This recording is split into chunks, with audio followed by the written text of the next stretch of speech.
ठीक है, तो स्टार्ट करते हैं हम लोग।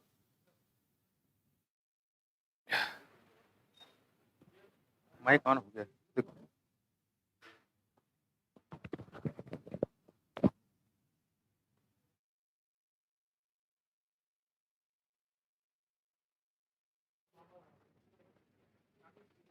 हाँ स्टार्ट, ठीक है।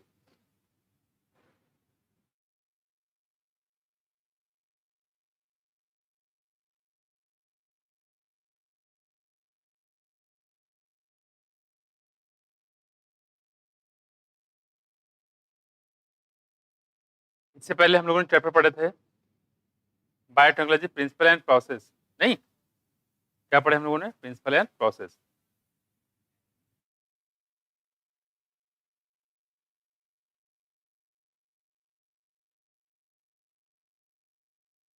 ठीक है, अब इसमें बात करते पूरे 5 क्वेश्चन थे इस चैप्टर से, ठीक है। और क्वेश्चन क्या क्या थे मैं आपको बता रहा हूँ, और इसका आंसर आप ही लोग बताइएगा, ठीक है। ध्यान सुनते जाइए और बताते जाइए।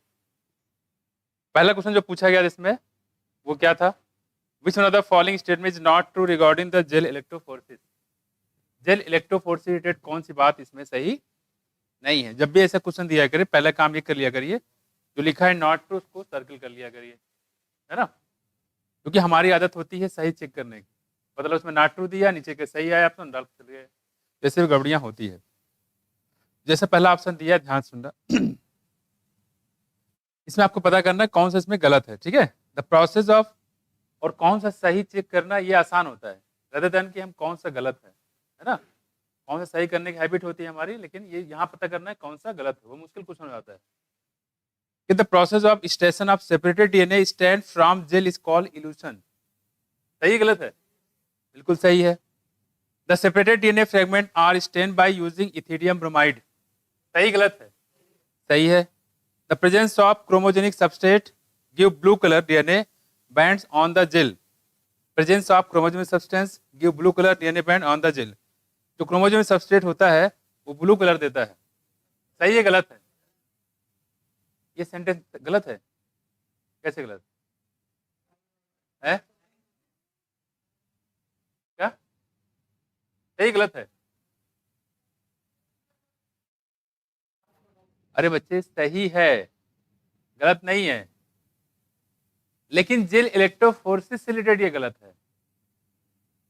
माया, जेल इलेक्ट्रोफोर्सिस में प्रोसेस नहीं होता, लेकिन जो सेंटेंस लिखा है सही है कि जो क्रोमोजिन सबस्ट्रेट होता है, ठीक है, वो ब्लू कलर की कॉलोनी बनाता है। बात सही है, अल्टरनेट स्टेटमेंट मार्कर बताया था।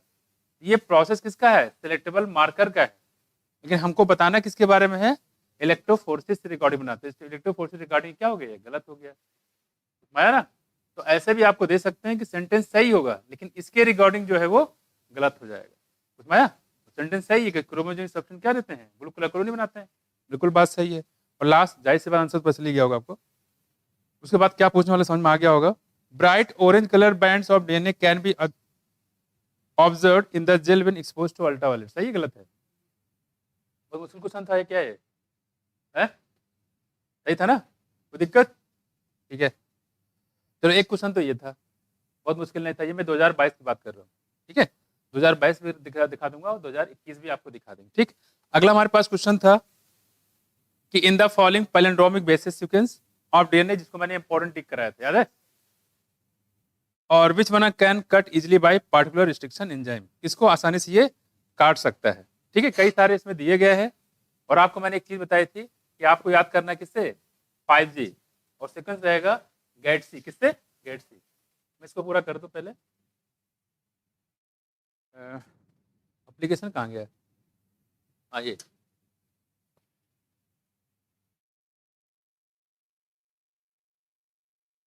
लेक्चर एमटीजी से स्पॉन्सरशिप है, ठीक है। ध्यान रखिए, देखो यहाँ पे एमटीजी का थोड़ा सा देखो। तो मतलब ये इसमें कई सारे दिए गए हैं, इसमें कई सारे उल्टे सीधे करके दिए गए। मैंने क्या बताया देखो, 5 प्राइम ये, और क्या बताया था हमने? 5G, यानी जी से सबल कर double A double T C. यहाँ कौन सा एंड है? देखो ये तो इसमें भी गड़बड़ किया है और इसमें भी गड़बड़ किया है। 3 इधर कर दिया, 5 इधर कर दिया है। 3G नहीं है, जमाना किस चीज का है, 5G का। यहाँ देखो, अब सेम उल्टा कर लेना यहाँ पे, यहाँ देखो क्या लिखा है, G AA, ठीक है, T और यहाँ पे C, यहाँ 3, यहाँ क्या जाएगा 5', यहाँ क्या जाएगा, यही क्या है, सही है, यही छाटना था। आया? और ऐसा नहीं कि ये पहली बार आया है, मैं आपको बताता हूँ कब कब आया। देखो बच्चे, ये आया 2020 में, ठीक है, उसके बाद ये आया, आ गया 2012 में, ये आया 2010 में, ठीक है। मेरा मतलब ये कई बार रिपीट किया गया, मैं कुछ नया क्वेश्चन नहीं है, जानकारी के लिए मैं ये बता दूं सिर्फ। और 2011 में भी आया, 2011 में भी आया, 2012 में भी आया, और 2010 में भी आया, ठीक है, ये चीज है। उसके बाद ये 2020 में आया, और उसके बाद आ गया 2022 में। क्या मतलब समझ आया कि क्वेश्चन रिपीट हो जाते हैं, ठीक, ये चीजें, क्योंकि कुछ बना नहीं सकता ना, हमने क्या बताया, बार बार कुछ जगह हुए जहाँ क्वेश्चन वो बनते हैं, और 2023 में आपको हो सकता है ये मिल जाए, क्योंकि 11 के बाद 12 में आया है, तो अब 20 के बाद कहाँ आया डायरेक्ट 22 में, अब क्या आएगा 23 में, तो 23 में क्वेश्चन आ सकता है। और बस सिंपल सी है, और ऑप्शन पर ध्यान रखिए, अगर ध्यान नहीं देंगे ये पूरा आपको याद होना चाहिए कि 5 तरफ जी में वजह क्या होता है, 5G से याद करेगा, और 3 तरफ सी है, सेकंड से पूरा याद करना चाहिए। इसको आप हिंदी में याद करना चाहे तो ऐसे याद कर सकते हो, इसमें सेकंड से लिखा हुआ है, ऐसे ऐसे याद कर सकते हो, ठीक है। तो आपको सीक्वेंस याद, JEEAATTC, ठीक है। दूसरा क्वेश्चन ये था। अब तीसरा सुनो, given below are 2 statement, assertion reason वाले हैं। Restriction endonuclease recognize specific sequence to DNA known as palindromic nucleotide sequence, सही बोलो। रिस्ट्रिक्शन एंजाइम जो है एक पार्टिकुलर साइट खोजता है ना, वहीं से काटता है। Restriction endonuclease cut the DNA strand a little away from the centre of the palindromic sequence, सही गलत है, दोनों सही है। पार्टिकुलर साइट खोजता है और सेंटर से थोड़ा सा हट के काटता है, और इस बार आएगा कहां से, किसके किसके बीच से, A और T के, G और C के, क्या बताओगे, G और A के बीच से, आया? ये भी पूछ सकता है। और दोनों स्टैंड काटता है कि एक ही स्टैंड काटता है, दोनों काटता है, ऊपर से भी और नीचे से भी, ये भी क्वेश्चन आ चुका है, कोई दिक्कत। ये था हमारा कौन सा, तीसरा क्वेश्चन। अब चौथा सुनो, चौथा ध्यान सुनना, which of the following is not a desirable feature of A cloning vector, कौन सा क्लोनिंग वेक्टर का डिजायरेबल फीचर नहीं होता है, ठीक है। PBR 322 जब बता रहे थे तो उसके बारे में आपको पहले ओरी साइड बताया था, फिर क्लोनिंग वेक्टर के फीचर बताए थे, उसके बाद फिर हमारा, उसके बाद हमने क्या नाम कौन बताया था, अल्टरनेट सेलेक्टेबल मार्कर के बारे में बताया था। खैर देखो, correct presence of origin of replication, ये क्लोनिंग वेक्टर में होना चाहिए कि नहीं होना चाहिए, ओरी साइड है, तो सबसे इंपॉर्टेंट है ओरी साइड, है ना, सही गलत है, ये सही है। प्रेजेंस ऑफ मार्कर जीन, मतलब सिलेक्टेबल मार्कर की बात कर रहा है, होना चाहिए नहीं चाहिए, होना चाहिए। PBR 322 में कितने थे सिलेक्टेबल मार्कर, 2 थे, एम्पीसिलिन रेजिस्टेंस जीन और टेट्रासाइक्लिन रेजिस्टेंस जीन, 2 थे, तो सही है। करेक्ट प्रेजेंस ऑफ सिंगल, छाटना क्या यार इसमें, नॉट खन, ठीक है। Presence of single restriction enzyme site, और सिंगल रिस्ट्रिक्शन एंजाइम साइट होना चाहिए, सही बात है गलत है, एक ही जगह पे काटना चाहिए, यानी कहीं से भी काट दे, सही गलत है ये, हाँ बोलो, एक ही जगह तो काटेगा, G और A के बीच से तो काटेगा, कहीं से काट देगा, एक ही जगह से काटेगा, चाहे ऊपर से काटे चाहे नीचे से काटे, काटेगा G और A के बीच से, तो कैसा हो गया, सिंगल रिकॉग्निशन साइट, क्लियर है। दूसरी बात सुनो, प्रेजेंस ऑफ 2 और मोर रिकॉग्निशन साइट, 2 या 2 से ज्यादा जो है रिकॉग्निशन साइट होने चाहिए। हमने क्या बताया, जब 2 या 2 से ज्यादा होते हैं वो कॉम्प्लिकेट कर देते हैं, इस रस्सी वाला एग्जाम्पल दिया है कि बहुत सारी रस्सियां, उसमें गांठें बहुत सारी है, तो क्या हो जाएगा, वो कमजोर हो जाएगा, सुमाया, जितनी कम गांठें होंगी या गांठ ना हो तो सबसे मजबूत होगा, सुमाया। तो क्या बताया वहां पे 1 होना चाहिए, कितने, सिंगल रिकॉग्निशन सीक्वेंस को प्रायोरिटी दी जाती है, ये सबसे बेटर माना जाता है, क्लियर हुआ। यहाँ क्या कह रहे हैं, प्रेजेंस ऑफ 2 और मोर रिकॉग्निशन, यानी 2 या 2 से ज्यादा होना चाहिए, जबकि 2 से कम होना चाहिए, ये लिखा हुआ है एनसीईआरटी की लाइन में, जहाँ क्लोनिंग वेक्टर लिखा है वहां लिखा हुआ है। कितने क्वेश्चन हो गए बच्चे, 4 हुए ना, 5 हो गए ना। 1 2 3, हाँ 4 हो गए, ठीक है, ये 4 क्वेश्चन हो गए। हाँ बच्चे, प्लांटिंग 2016 में ना, वो करवाएंगे बाद, अभी बता रहे लेटेस्ट में जो क्या चल रहा है वो मैं बता रहा हूँ आपको।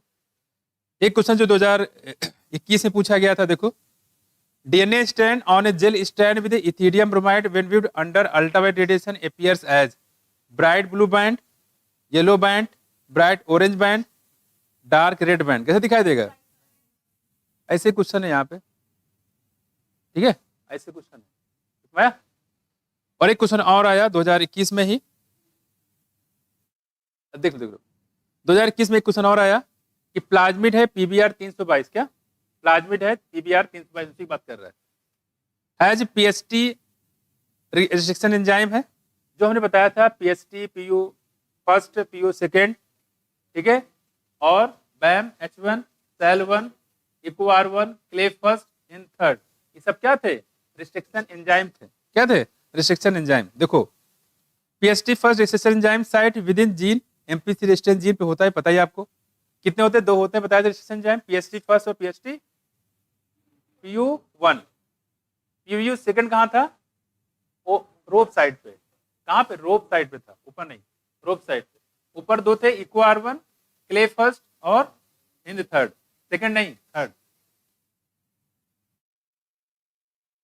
ठीक है, क्या क्या कह रहे देखो यहाँ पे, if this enzyme is used to inserting a gene for beta galactosidase, माया, यानी बीटा ग्लैक्टोसाइडेज को कोड करने वाला कौन सा जीन है? पहली बार बताओ, है जेड जीन। कौन सा जीन? कह रहे कि वो मान लो इसी साइड पे इंजर्ट कर दे। किस साइड पे? एमपीसी रेजिस्टेंस जीन के PST साइड पे। तो जाहिर सी बात, कौन सी प्रॉपर्टी खत्म हो जाएगी? एमपीसी वाली प्रॉपर्टी रहेगी, खत्म हो जाएगी। माया, इसका मतलब जब एमपीसी में रखोगे ये सर्वाइव नहीं कर पाएगी, इतनी सी छोटी सी बात है। और क्वेश्चन अगर आप पढ़ने लगो तो आपको बुखार हो जाएगा, इतना बड़ा क्वेश्चन दिया हुआ है घुमा फिरा के। अगर आप इतना पकड़ लिया तो बहुत है। देखो, production and the recombinant plasmid injected in E coli strain, देखो, it will be able to produce novel protein with dual ability, कह रही है नोवल प्रोटीन बनाएगा। It will not be able to confer MPC resistance gene from the host cell, MPC resistance gene उसके पास नहीं रहेगा। सही बात है गलत है? सही है गलत है?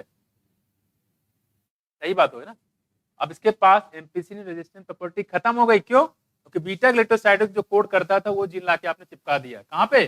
PST फर्स्ट साइड पे, इसमें चिपका दिया तो एमपीसी प्रॉपर्टी क्या हो गई? खत्म हो गई। कोई दिक्कत? ये आंसर हो गया, खत्म। ठीक है,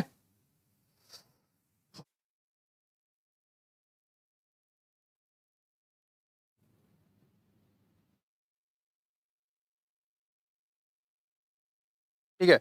बाकी जो क्वेश्चन दिए हैं वो सब आसान टाइप है। 2020 में एक ये वाला क्वेश्चन बताया था अभी, ये फिर से रिपीट किया गया है। ठीक है, तो इनिशियली बात जहाँ पे इंपॉर्टेंट करते हैं, हॉट स्पॉट करते हैं, उसको लेकिन मैं हॉट स्पॉट भी इसको कराया हूँ, इसमें क्वेश्चन बनता ही बनता है। तो हो सकता है इस बार 2030 में फिर से मिल जाए। और सब क्वेश्चन क्लियर होगा तो आपको दिक्कत नहीं, अदरवाइज छोटे छोटे क्वेश्चन में इसको बच्चे देखते मान टिक कर देंगे, उसमें आप गड़बड़ कर जाओगे। ये गड़बड़ मत कर देना, रिपीटेड बहुत सारे क्वेश्चन है। ठीक है, ये तो मैंने अभी लेटेस्ट बताया। उसके बाद अभी जो उस पर आया था, अगले जो चैप्टर जो पढ़ाने वाले तो मैंने पढ़ाया नहीं अभी, तो उससे हम नहीं पूछेंगे। अब ये खत्म हो गया। मैंने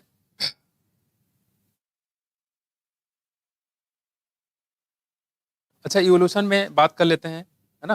इवोल्यूशन ज्यादा एक या दो क्वेश्चन थे, उसको भी देख लेते हैं हम लोग। जो इस साल का था मैं उसकी बात कर रहा हूँ। हाँ, क्वेश्चन बताओ। कहीं natural selection where more individual acquire specific character, किसी एक खास करेक्टर तरफ शिफ्ट हो जाते हैं। हमने कहता है बीचों बीच में कैसे होते हैं? मीडियम साइज के लोग। लेफ्ट और लेफ्ट पे क्या होंगे? सबसे छोटे तबके के लोग, और राइट साइड पे सबसे बड़े तबके के लोग। उसमाया, और नेचर किसको सर्वाइव करता है? जो मीडियम साइज के लोग होते हैं। उसमाया क्या कह रहे? देखो, natural selection where more individual acquire specific character, किसी खास करेक्टर तरफ शिफ्ट हो जाए। खास करेक्टर मतलब या तो बहुत छोटा हो या तो बहुत ही बड़ा हो, तो किसमें जाएगा? ये डायरेक्शनल। किसमें जाएगा?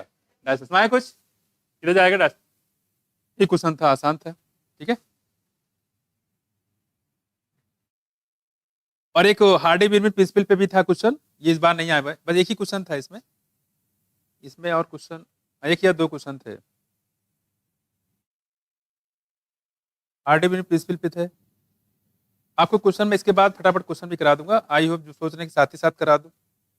एक क्वेश्चन और आया था, देखो एक क्वेश्चन और आया था, देखो इधर क्वेश्चन क्या था और बहुत ही हार्ड क्वेश्चन था। देखो क्या, which of the following statement not true, से बताना कौन सा ट्रू नहीं है। Analogous structure are resultant conversion evolution, सही है गलत है?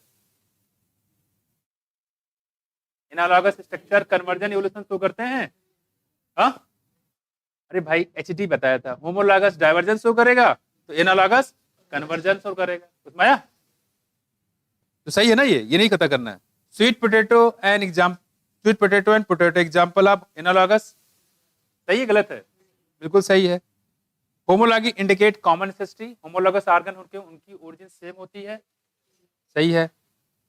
Flipper of penguin and dolphin are a pair of homologous organ, कैसे होते हैं एनालॉगस ऑर्गन? फ्लिपर अलग एक बर्ड्स होता है, एक दूसरा मैमल्स होता है। मैं ये गलत हो, और ये ऐसा नहीं कि पहली बार पूछा गया है, कम से कम 4-5 बार और पूछा गया फ्लिपर ऑफ पेंगुइन और डॉल्फिन पे। माया, तो अगर आपको पता है, थोड़ा सा अंदाजा है, तो ये आपको कर सकते हो, ठीक है। तो 2 क्वेश्चन पूछे गए थे इस साल, इवोल्यूशन से बहुत ज्यादा क्वेश्चन नहीं है।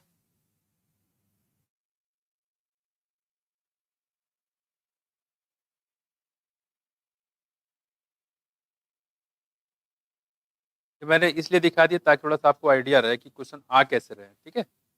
और बाकी जब क्वेश्चन करवाएंगे तो साथ में करवा देंगे आपको। बाकी वो जो 2019 से पूछा गया था, होमो हैबिलस का क्रेनियल कैपेसिटी, होमो इरेक्टस, होमो सेपियंस और निएंडरथैलिस, ठीक है, ये पूछा गया था, ठीक है। माया, तो आपको पता है होमो हैबिलस कितना होता है? होमो हैबिलस का 650 से 650 से कितना, 800 है कि नहीं? और इरेक्टस से कितना बताया था आपको, है 900, ठीक है। और अगला हमारे पास जो है निएंडरथल कितना था? बस ये मैथ्स कर लेना था और कुछ है नहीं इसमें। एक क्वेश्चन और था, मैंने आपको बताया होगा, करेक्ट ऑर्डर पूछा गया था, ये खैर पुराना क्वेश्चन है। जो मैंने आपको डायग्राम बनाया था, जब प्रोजेनिसर वाला बताया था, सीड फन वाला, तो लेफ्ट साइड पे हमने एक इरा बताया था, उसको बताया था पॉलन मदर सेल से याद कर लेना। क्या मतलब? पैलोजोइक, मेसोजोइक और सीनोजोइक, पैलोजोइक, मेसोजोइक, सीनोजोइक, ये ऑर्डर है, ये भी पूछा गया है। इस टर्म में भी क्वेश्चन आ सकते हैं। ठीक है, बाकी जो क्वेश्चन आएगा मैं आपको बता दूंगा।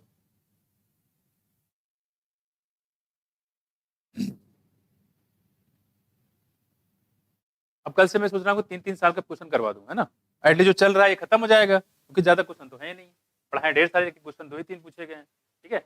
मैं आपको काम ये करूंगा कि जो है 7-7 क्वेश्चन भी कराते चले, 4-5 साल को करवाई दें, 18 तक। 2019 से पैटर्न पूरा चेंज हुआ है, 2019 तक पूरा करवा देंगे, ठीक है। जो भी चैप्टर खत्म हो कुछ क्वेश्चन भी, ताकि आप लोग आइडिया रहे क्वेश्चन आ कहाँ से, किस टाइप, ठीक है। अब देखो आगे।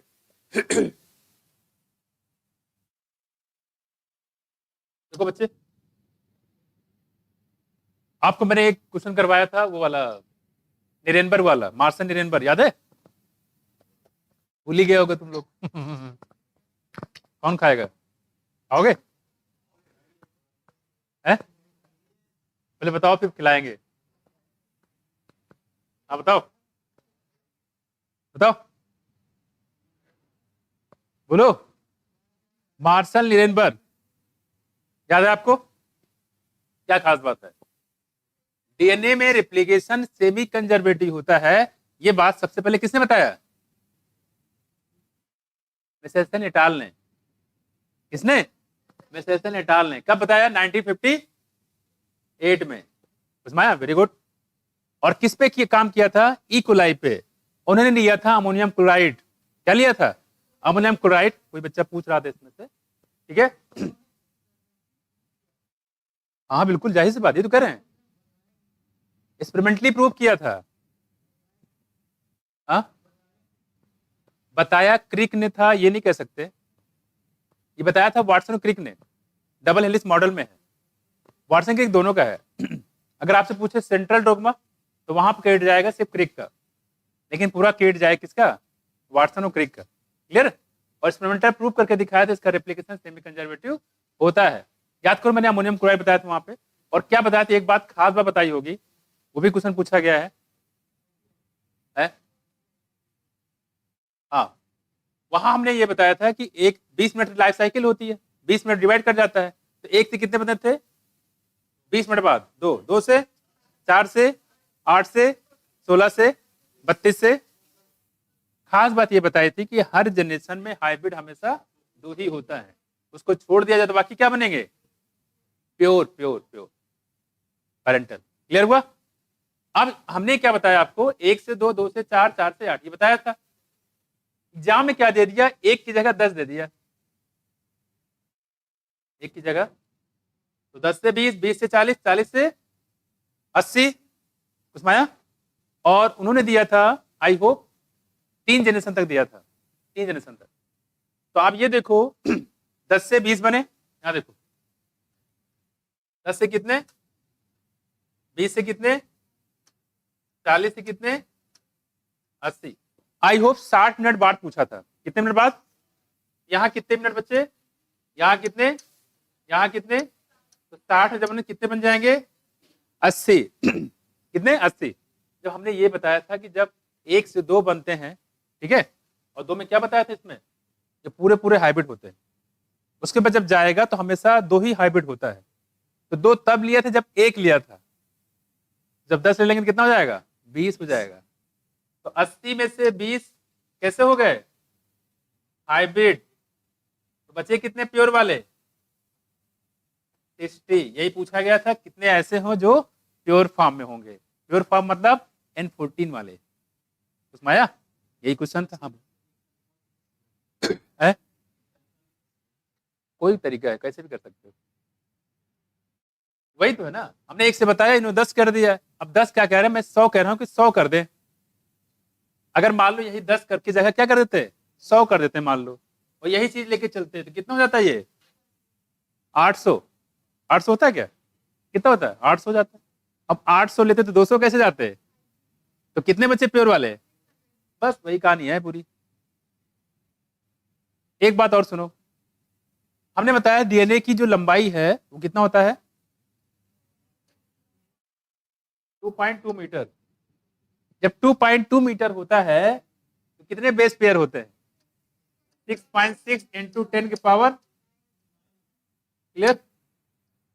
बच्चे ये होता है जब 2.2 मीटर होते हैं। इस बार क्या पूछ लिया? 1.1 मीटर में। बहुत मुश्किल क्वेश्चन है क्या? और जब इसको आधा किया तो ये भी आधा कर दो, कितना हो जाएगा? 3.3 इंटू, कुछ लोग इसमें मैथ लगा रहे थे, मैथ भी लगा सकते हो, मैथ भी लगा सकते हो। अगर मैथ लगाना हो और नंबर आप क्या पता करना हो, बेस पेयर पता करना हो, तो एक ही तरीके बताया था, डिस्टेंस की डीएनए की लंबाई पूरी अपॉन टोटल 2 बेस के बीच में कितना डिस्टेंस, कितना होता है? 0.34 इंटू 10 पावर 9, क्या 9 की -9, -9, 0.34 की बात करें, हाँ एंगस्ट्रॉम बोल सकते हैं, 0.34 इंटू 10 पावर -9 नैनोमीटर। नैनोमीटर की जगह 10 पावर -9 कर दिया है, ये 0.34 नैनोमीटर भी कर सकते हो। बस मैं 0.34 नैनोमीटर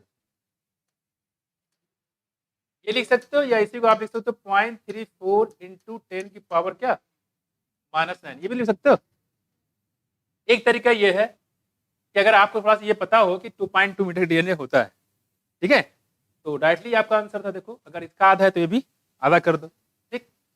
और सुनो, ये पूछा गया 2021 में और ये पूछा गया 2022 में, तुम्हारा है। अब क्या क्वेश्चन आने वाला है? 2.2 है, मैं इसको कर देता हूं 4.2, कितना? 4.4 4.4। अगर 4.4 मीटर हो जाए तो क्या होगा बताओ? है 12 पॉइंट, तो डबल कर दिया ना, डबल मतलब कितना हो जाएगा? इसका डबल कर दो, 13.2 हो जाएगा। कोई दिक्कत?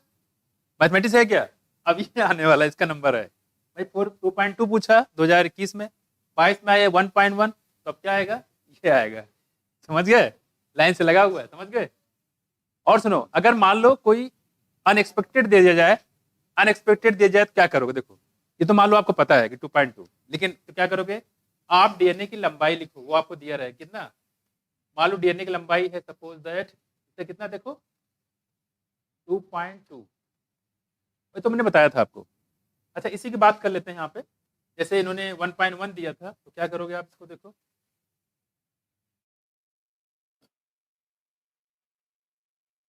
ये 1.1 अपॉन 0.34 इंटू 10⁻⁻⁹ इसको सॉल्व कर लेना, ये निकल आ जाए कितना, लगभग इसी के आसपास आएगा। एक तरीका तो ये कि सॉल्व करो फिर निकालो, और एक तरीका ये है कि आपको खटाखट याद है, निकलिए तुरंत, जो आपको पसंद वो कर लो। आया मारा? तो कहने मतलब ये यहाँ पे ये है कि अगर मान लो आप भूल जाओ कभी, तो आप सिंपल से डीएनए की लंबाई लिखो, जो भी दिया हो, एग्जाम्पल हो सकता है कोई आर्टिफिशियल भी दे दे वो, तो आप डीएनए की लंबाई ऊपर लिखो, और दो नाइट्रोजन के बेस के बीच में डिस्टेंस हमेशा हमेशा यही रहता है, ये नहीं बदलता है। अगर बदलेगा तो वो भी देगा कि दो ये डीएनए है, इसमें दो बेस पेयर के बीच में डिस्टेंस इतनी दी हुई है, ठीक है? तो क्या करो आप, टोटल लेंथ से उसको डिवाइड कर दो, ये क्या निकल के आ जाएगा, टोटल नाइट्रोजनस बेस इतने आ जाएंगे। ये तो कुमला के ये है कि नया क्वेश्चन नहीं आने वाला है, ठीक है? ये जो क्वेश्चन आया हुआ है इसी में तोड़ मरोड़ के तो आपको क्वेश्चन आपको दे देंगे, ठीक है? बस दिमाग खोल के रखना है, घबराना नहीं है, आप लोग घबरा जाते हो, दिक्कत ये है। अब इसमें क्वेश्चन में क्या था, अगर किसी बच्चे को पता है 2.2 मीटर डीएनए होता है, ये पता होना चाहिए, अब पता लगा यही नहीं पता है, 2.2 मीटर डीएनए है, उसमें इतने होते हैं, तो इसका आधा ही तो है, जब इसका आधा पूछेगा तो यहाँ भी आधा कर दो, तो 6.6 का आधा कर दो, 3.3 हो जाएगा, उसमें कुछ करना ही नहीं था।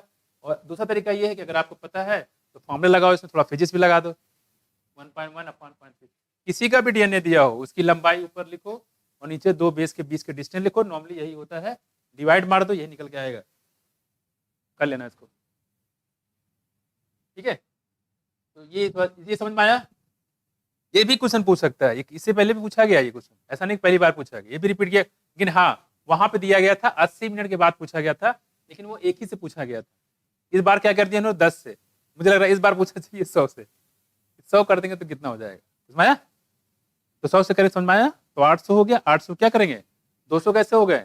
हमेशा एक ही चीज याद रखना, मैंने उस समय बताया था कि जब एक से ऐसे हाइब्रिड बनते हैं, जो हर जनरेशन में हाइब्रिड हमेशा दो ही बनता है, कितने बने उनमें से उसको माइनस कर दो, दो जो बचेगा, हमने बताया था 16 जब बनते थे दो कैसे थे हाइब्रिड, और मैंने कई जनरेशन तक कराया है, और 14 कैसे बनेंगे प्योर फॉर्म में, फिर हमने 32 करा दिया था, और 32 में 30 क्या थे प्योर, और दो कैसे थे, समझ गए? तो हाइब्रिड हमेशा दो ही होते हैं, वही पूछा गया इसमें, तो आपसे हाइब्रिड पूछ सकता है या कहेगा प्योर फॉर्म बताओ कितने होंगे, कर लोगे?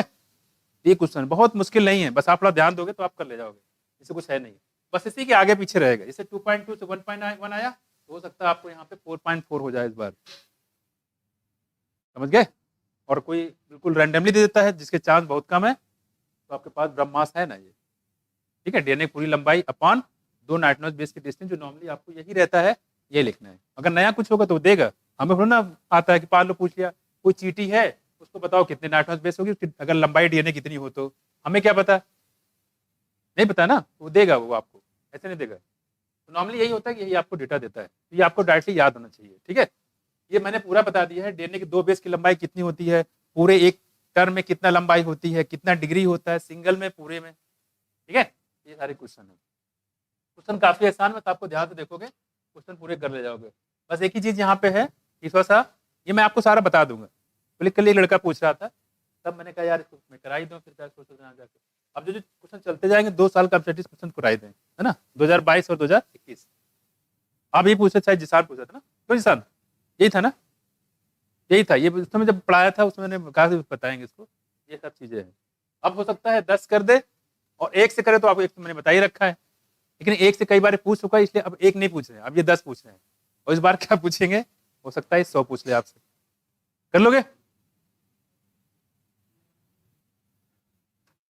ओके बच्चे, कर लोगे सबके सब, कोई दिक्कत नहीं, सबको करके आना है ये, और ऐसे क्वेश्चन आएंगे मिलेंगे आपको।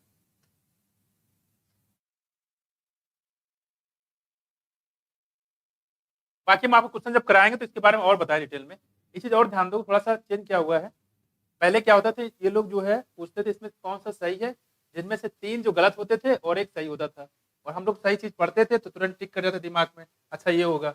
अब क्या कर रहे हैं लोग, अब लोग 4 ऑप्शन दे रहे हैं और चारों सही दे रहे हैं, बस हाँ ब्रांच अलग कर दे रहे हैं।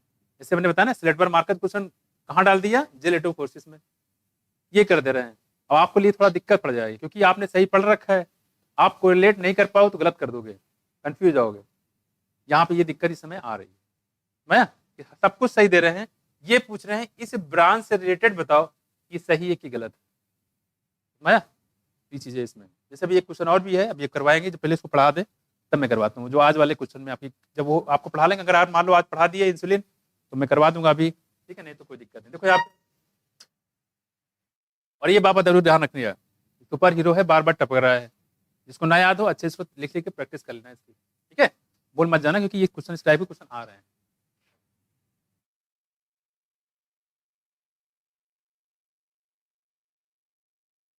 आप क्या कह रहे हैं, देखो यहाँ पे कह रहे हैं, यहाँ पे बायोटेक्नोलॉजी, देखो अच्छा इसमें कब पढ़ेंगे क्या, देखो यहाँ पे, इधर देखो, यहाँ पे हम लोग पढ़ेंगे एग्रीकल्चर के बारे में, किसानी, है ना। पढ़ने लिखने के बाद हम लोग डॉक्टर बन जाएंगे, फिर क्या करेंगे, गार्डन, अरे किसानी नहीं करेंगे, हद हो गई, गार्डन बनाएंगे, बड़ा सा मकान बनाएंगे और सामने क्या बनाएंगे, एक गार्डन बनाएंगे, उस गार्डन में क्या करेंगे, किसानी करेंगे। यहाँ देखो बायोटेक्नोलॉजिकल एप्लीकेशन इन मेडिसिन, और किसके बारे में पढ़ेंगे, एग्रीकल्चर और मेडिसिन। साथ साथ में ट्रांसजेनिक एनिमल के बारे में पढ़ेंगे, मतलब ये है कि किसी भी ऑर्गेनिज्म में अगर कोई बाहर का जीन इसमें डाल दिया जाए तो क्या बन जाता है, ट्रांसजेनिक, इसको जीएम क्रॉप या जीएम ऑर्गेनिज्म भी बोलते हैं, जीएमओ भी बोलते हैं, क्या जीएमओ भी, जेनेटिकली मॉडिफाइड ऑर्गेनिज्म। और साथ में क्या है, इथिकल इशू, ठीक है, यानी कि इथिकल इशू मतलब होता है, इसको कह सकते हैं जो नैतिक कर्तव्य, नैतिक जो प्रॉब्लम होती है बस में कुछ, यानी समाज से अलग हट के जो गलत काम करता है, उसके अलावा उसमें जो केस आते हैं उसको हम लोग बोलेंगे किसमें, इथिकल इशू में।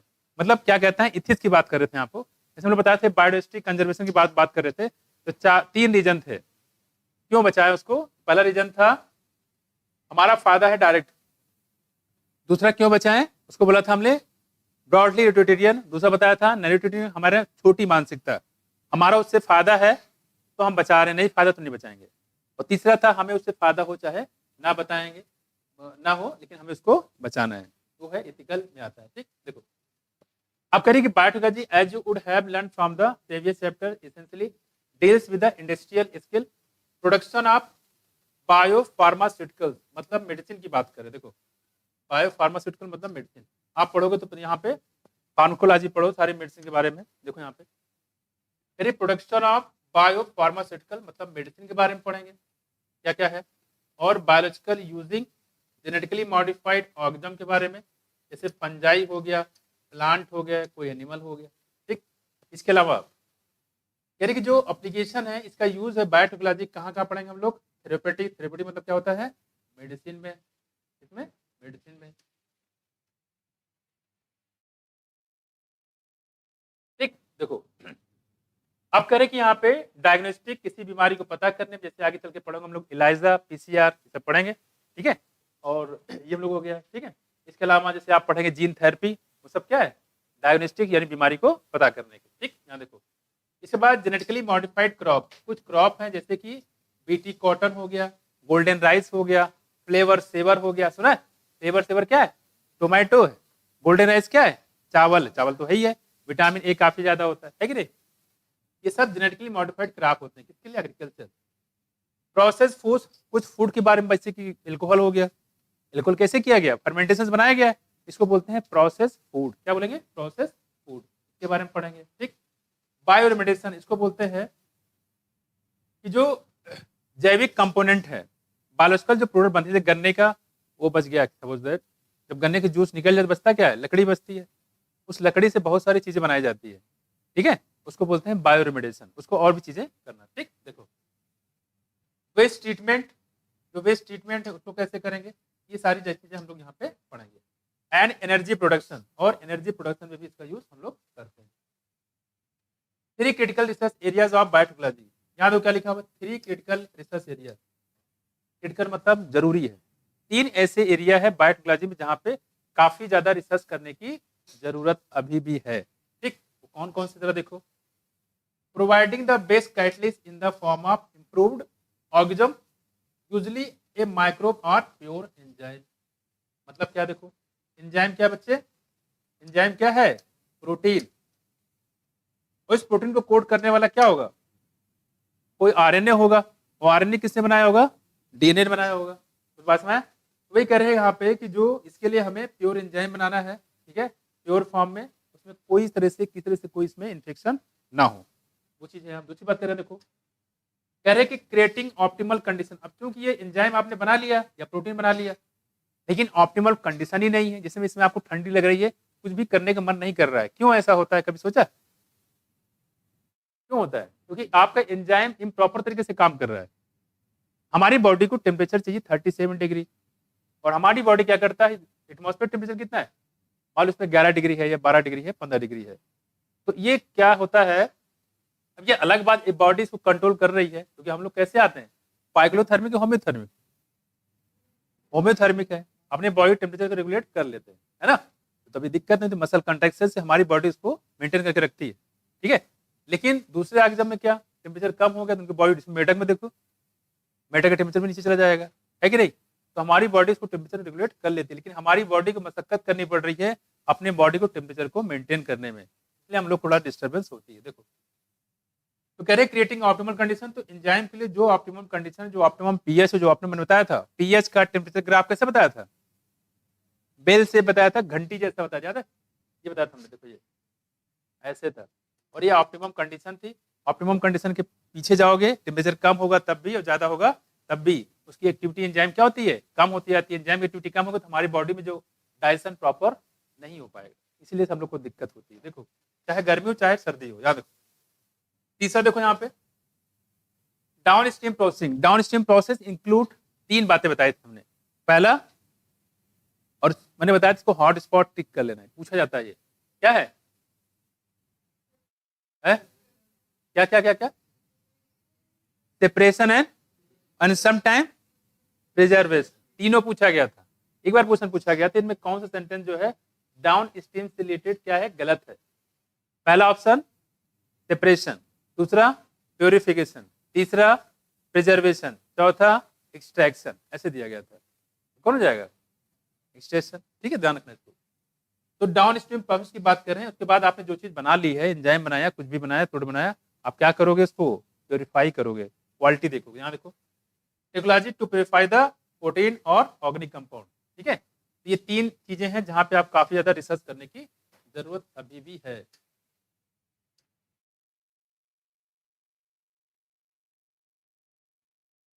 Let us now learn how human beings have used biotechnology to improve the quality of human life, especially in the field of food production and health.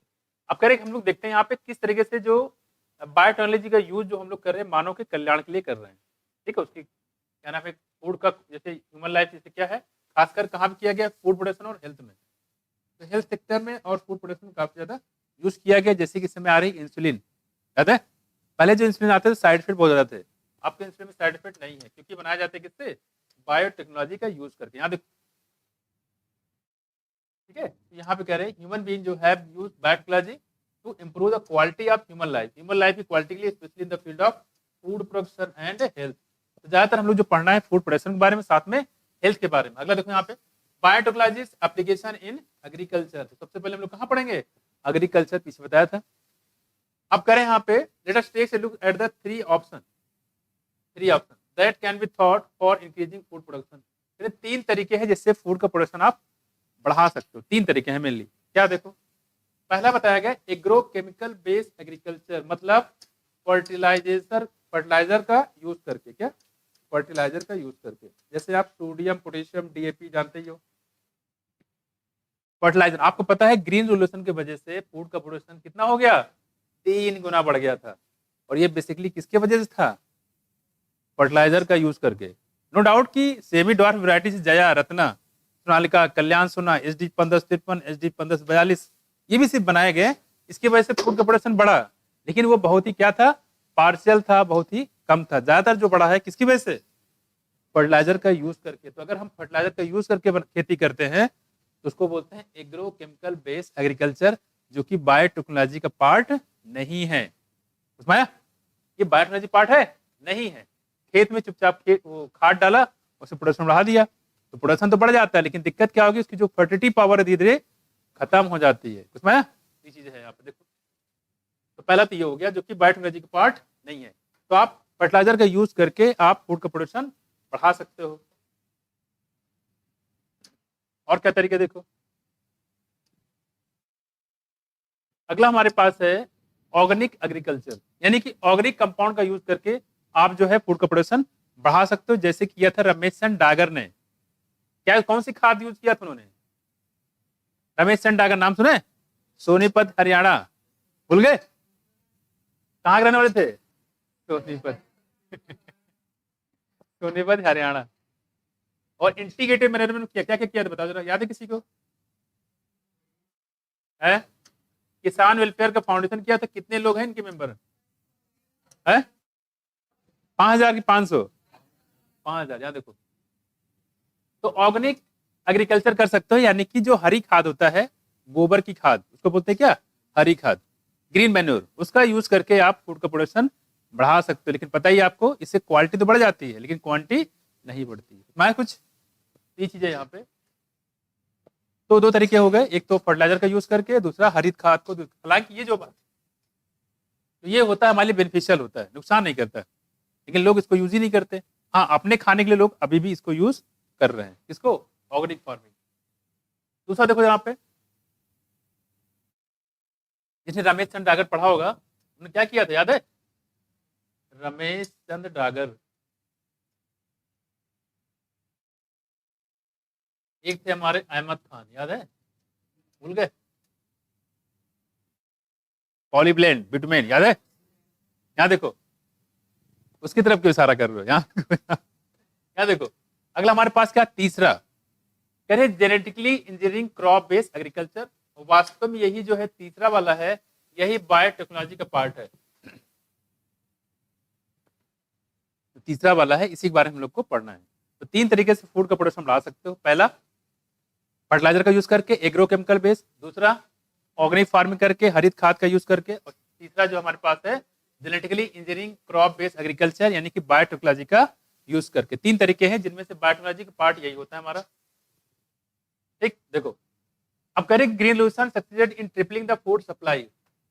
ये जो ग्रीन रेवोल्यूशन है, इसकी वजह से फूड का production कितना हो गया?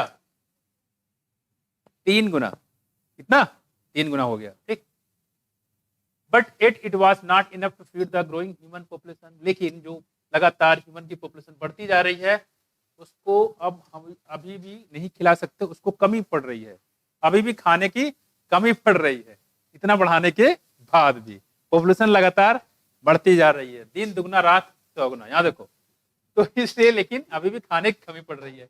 अब क्या कह रहे हैं देखो, increase yield have partly been due to the use of improved crop variety. क्या कह रहे देखो, कह रहे कि जो इंप्रूव्ड क्रॉप वैरायटी हमने यूज किया, जया, रत्ना, कल्याण, सोना, बताया हमने, इसकी वजह से फूड का प्रोडक्शन बढ़ा है, नो डाउट, लेकिन बहुत ही कम बढ़ा है। पार्टली मतलब बहुत ही थोड़ा, इतना सा। मैं ज्यादातर किससे बढ़ा देखो? इंप्रूव्ड वैरायटी, बट मेनली किससे बढ़ा देखो? Due to the use of better management practices and use of agrochemical fertiliser and pesticide. Fertiliser DAP हो गया, नहीं यूरिया हो गया, है कि नहीं? और पेस्टिसाइड मतलब जो कीड़े मकोड़े लग जाते हैं उनको मारने के लिए हम लोग दवा छिड़कते हैं, उसको बोलते हैं पेस्टिसाइड। तो इससे हमने पेस्टिसाइड को मार दिया, पेस्ट नहीं लगे। खाद को बढ़ा दिया तो नाइट्रोजन कंटेंट, मिनरल बढ़ गया, किसमें? प्लांट में। दोनों से क्या हो गया? फूड का प्रोडक्शन बढ़ गया। देखो आगे, however for farmer in the developing world, हम लोग कहाँ कौन से देश में रहते हैं? डेवलपिंग, विकास की विकासशील है, विकासशील विकसित देश, जैसे कि अमेरिका हो गया, यूएसए है ना, कनाडा, ये सब क्या है? ये डेवलप कंट्री में आते हैं। कह रही जो हम लोग रहते हैं डेवलपिंग वर्ल्ड में रहते हैं, चाइना हो गया, पाकिस्तान हो गया, बांग्लादेश हो गया, इंडिया हो गया, ये किस में आते हैं? डेवलपिंग कंट्री में। यहाँ देखो, बात नहीं करो, ये जो डेवलपिंग वर्ल्ड है, वहां पे जो एग्रोकेमिकल होता है वो काफी महंगे होते हैं। और खासकर इस समय तो जीएसटी लग गया है, पहले कहाँ लगते थे? नहीं लगते थे, अब जीएसटी लग गया, उस पर टैक्स अलग से लग गया, 18% अलग, 5% अलग। किसान तो ऐसे ही मर जाएगा, वो खाद लाने के लिए 10 बार सोचेगा। कह रहे ये जो है डेवलपिंग कंट्री में इस फर्टिलाइजर को खरीदना काफी महंगा होता है। उसमें वो खरीद नहीं सकता है। दिक्कत क्या है देखो, and further increases in yield with existing variety are not possible, and further increase in yield with existing varieties are not possible using conventional breeding. एक तरीका तो देखो क्या दिक्कत है, फर्टिलाइजर वो खरीद नहीं सकता है और हरी खाद से प्रोडक्शन बढ़ नहीं सकता है। तो दिक्कत किसके लिए? किसान के लिए। उसके पास इतना पैसा नहीं कि वो खाद खरीद के लाए और खेत में डाले, प्रोडक्शन बढ़े तो जाके मार्केट में बेचे तो उसको कुछ आमदनी हो। अब वो हरी खाद अगर घर का डालता है, गोबर वगैरह खाद डालता है, तो उससे तो क्वालिटी तो बढ़ जाएगी लेकिन क्वांटिटी नहीं बढ़ेगी, तो उसको उतना फायदा नहीं होगा, जितना लगाया नहीं उतना ज्यादा नुकसान हो जाएगा उसका। ठीक है, तो ये दो दिक्कतें इसके साथ आ रही है। देखो आगे, तो कन्वेंशनल मतलब वही परंपरागत जिसको हरी खाद को ला के डालते थे लोग, उसकी बात कर रहे हैं। Is there any alternative path that our understanding of genetic can so that farmer may obtain maximum yield from their field? यानी क्या कोई दूसरा तरीका है जिसके वजह से जो किसानों का जो फूड का प्रोडक्शन है वो बढ़ सके? ठीक है, कुछ जेनेटिक कुछ कर दें, यानी हेरिडिटी कुछ कर दें या जेनेटिक में कुछ चेंज कर दें। Is there way to minimise the use of fertiliser? क्या ऐसा कोई तरीका है जिससे फर्टिलाइजर का यूज कम से कम कर दिया जाए और केमिकल का यूज कम से कम करें, so that their harmful effect on the environment are reduced? कह रहे हैं कि ये किसानों के लिए महंगा ही नहीं है, कि जो अनाज खाता है फर्टिलाइजर वाले उसको भी नुकसान करता है। आदमी खरीद तो लेता है लेकिन ये नुकसान भी करता है। दोनों दिक्कतें हैं, एक तो किसान खरीद नहीं सकता, दूसरा अगर कोई डालता भी है, इससे जो फूड का प्रोडक्शन होता है फर्टिलाइजर वाले, इससे किसानों को नुकसान, मतलब सॉरी, जो भी खाएगा अनाज उसको भी नुकसान होता है। तो नुकसान सबको है, जो खाएगा उसको भी, जो किसान उसको यूज करेगा उसको भी। यहाँ देखो, तो वही करिए इसके, और यहाँ कह रहे एनवायरमेंट आर रिड्यूस। आपको याद करिए, water logging and soil sanity is arises due to the किसके? Civilization of the green revolution. याद है आपको, बताया था आपको इकोलॉजी में। Water logging and soil sanity, खाद का ज्यादा यूज करने से साल्ट कंसंट्रेशन बढ़ गया था, किसमें? सॉइल में, जिसकी वजह से फूड का प्रोडक्शन खत्म हो गया था। पूरा वहां की जो सॉइल होगी क्या होगी? वो इनफर्टाइल हो गए, कह सकते हो। बस में कुछ, तो वो भी चीजें दिक्कत हुई ग्रीन रिवोल्यूशन की। तो ग्रीन रिवोल्यूशन वहां बताया गया, ग्रीन रिवोल्यूशन की वजह से ये दिक्कत आ रही है कि जो साल्ट कंसंट्रेशन बढ़ गया, इसका फूड प्रोडक्शन खत्म हो गया बिल्कुल, खेत जो है बंजर हो गई। तो वहां सिर्फ ग्रीन रिवोल्यूशन बताया गया था, लेकिन ग्रीन रिवोल्यूशन में फर्टिलाइजर का यूज करके किया गया था, ये चीज यहाँ पे बताई गई है। कुछ तो फर्टिलाइजर, इसके साथ यूट्रोफिकेशन, याद है? जो पानी होगा, जो नदी वगैरह होगा, ठीक है, वो धीरे धीरे वो खत्म हो जाएंगे, क्योंकि वहां पे फर्टिलाइजर वगैरह, केमिकल वगैरह काफी ज्यादा उसमें इंट्रोड्यूस हो जाएंगे। Use of genetically modified crop is a possible solution. इसका सोल्यूशन क्या है? जेनेटिकली मॉडिफाइड क्रॉप, ये पॉसिबल सोल्यूशन है। देखो, प्लांट, बैक्टीरिया, फंजाई, एनिमल, क्या क्या देखो, करीब प्लांट हो, बैक्टीरिया हो, फंजाई हो, एनिमल हो, whose gene have been altered, इसका जीन बदल दिया गया हो बाई मैनिपुलेशन। मैनिपुलेशन मतलब आदमी के द्वारा। फंजाई का, प्लांट का, बैक्टीरिया का, एनिमल का अगर जीन बदल दिया गया हो आदमी के द्वारा, इसी को हम लोग बोलते हैं क्या? जेनेटिकली मॉडिफाइड ऑर्गेनिज्म या जीएमओ लिखा हुआ है। ठीक है, इसी को जीएमओ बोलते हैं। ये डिफिनेशन पूछी गई है, क्या होता है वास्तव में। ठीक है, तो कोई प्लांट हो, एनिमल हो या कोई ऑर्गेनिज्म है, उसका जो जीन है वो मैनिपुलेट कर दिया गया है, चेंज कर दिया गया है, इसी को बोलते हैं जीएम ऑर्गेनिज्म। ठीक है, जैसे जीएम प्लांट, जैसे बीटी कॉटन, कॉटन की वैरायटी है, बस में उसमें किसका जीन डाल दिया गया है? बैसिलस thuringiensis, ये क्या है? बैक्टीरिया, उसका डाल दिया गया जीन। तो जाहिर बात वो भी क्या बन गया? कॉटन भी क्या बन गया? जीएम प्लांट बन गया, है कि नहीं? देखो, कह रहे हैं कि GM plant have been useful in many ways, genetic modification has. Genetic modification क्या क्या चीजें होती है? ठीक, अब देखो यहाँ पे पहला कह रही कि मेड क्रॉप मोल्ड टॉलरेंस। अगर हम जेनेटिक मॉडिफाइड कर देते हैं किसी ऑर्गेनिज्म, तो उससे क्या होता है? To abiotic stages, cold, drought, salt और हीट। अगर उसमें बाहर कोई जीन डाल देते हैं तो उससे कोल्ड यानी बहुत ठंड हो गई तो उसका कोई फर्क नहीं पड़ता है, किस पे? फसल पे। सूखा पड़ गया तो उससे फसल बर्बाद नहीं होता है। और क्या देखो, साल्ट कंसंट्रेशन जो बताया था अभी, उसकी वजह से कोई नुकसान नहीं होता है। साथ साथ बताया कि हीट, टेम्परेचर ज्यादा बढ़ जाए, जिस समय टेम्परेचर बढ़ता जा रहा है, उससे भी फसल के प्रोडक्शन पे कोई फर्क नहीं पड़ता है। उसमें कुछ तो ये फायदे होते हैं, तो फायदा ही हमारे पास है ना। देखो, तो पहला फायदा तो ये हो गया कि इससे होने से वजह से हमारे जो इन्वायरमेंटल चेंजिंग है उसके वजह से हमारा फसल खराब नहीं होता। पहला फायदा तो ये है। दूसरा फायदा देखो कि रिड्यूस रिलायंस, रिलायंस मतलब होता है निर्भरता, डिपेंडेंसी। ठीक है, reduce reliance on chemical pesticide, और इसकी वजह से हमारी जो किसान हैं उनका फर्टिलाइजर पे डिपेंडेंसी वो भी खत्म हो जाता है। अब उनको फर्टिलाइजर के लिए पैसे खर्च करने की जरूरत नहीं है।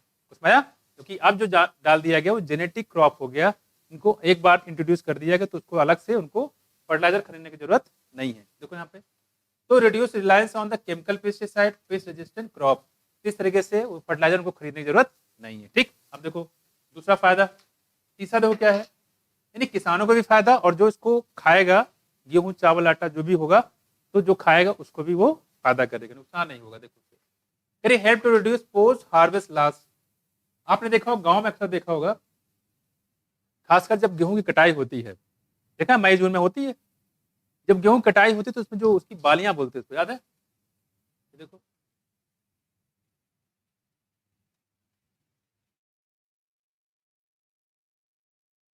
ये देखो, ये गेहूं की बालियां हैं, ठीक है।